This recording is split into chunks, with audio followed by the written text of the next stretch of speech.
Nidhamu gani inahitajika katika mpango huu? Cha kwanza ni uwajibikaji. Hilo liko upande wetu na upande wenu. Tunapenda mwe wawazi zaidi, tunapenda mwe wawazi zaidi. Kwa mfumo huu na kwa kurasimishwa, taarifa zenu ziwe za wazi, usimamizi mzuri wa fedha, kuweka kumbukumbu ziwe sahihi, lakini tunaomba mheshimu mikataba itakayoingia. Na siku zote bila nidhamu hata fursa kubwa inaweza kupotea. Kwa hiyo ni fursa kwenu, lakini nidhamu ni muhimu sana. Kama CRDB tunawaahidi kuendelea kubuni suluhisho bunifu, tutaendelea kusikiza changamoto zenu na kuzitatua, tutaboresha huduma zetu kila hatua, kuwa mshirika wa kweli na malengo endelevu kwenu. Tutawekeza si tu fedha, bali pia maarifa na muda wetu.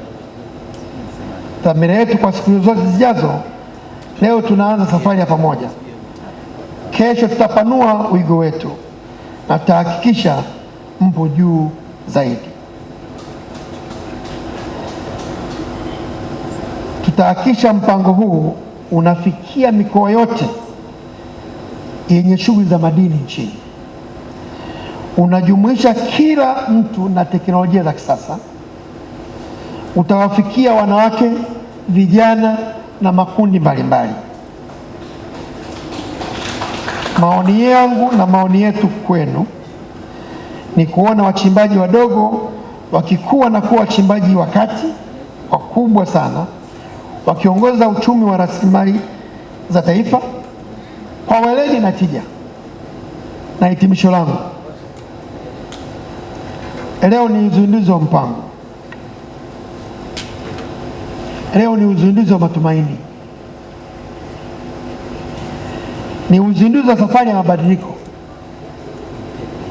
Na mimi ni muumini sana wa mabadiliko, na kila siku ahadi yangu lazima nitimize.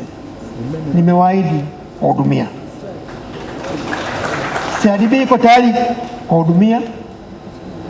Serikali imeshaonyesha nia na njia kuhudumia. Swali kubwa kwenu, je, wachimbaji wadogo mko tayari? Mko tayari? Imekuwa rahisi kwa benki ya CRDB kufanya hivi. Sasa nafahamu itakuwa ni pia ya wachimbaji wengine kupitia katika utaratibu huu. Nimemwambia na watu wengine pia wa kutoka benki yako, tutafute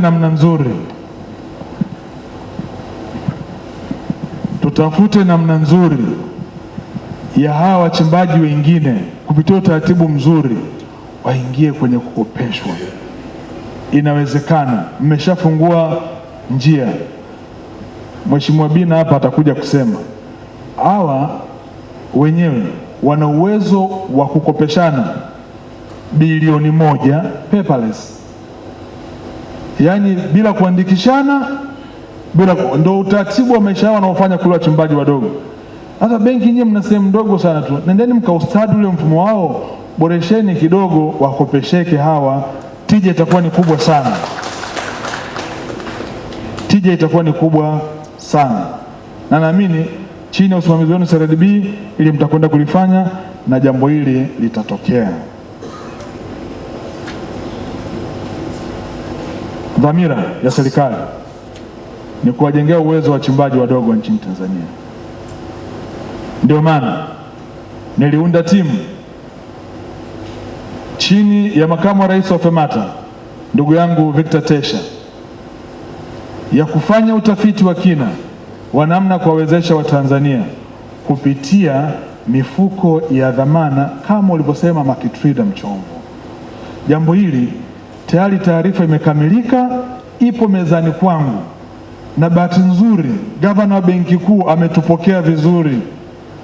Hivi sasa commercial banks sasa watakaa na BOT na Wizara ya Fedha kuona namna nzuri ya kwenda kwenye mifuko hii ya dhamana kuwawezesha Watanzania, na kazi hiyo wizara tutaisimamia ili tuweze kuwasaidia wachimbaji wadogo wa nchi yetu ya Tanzania.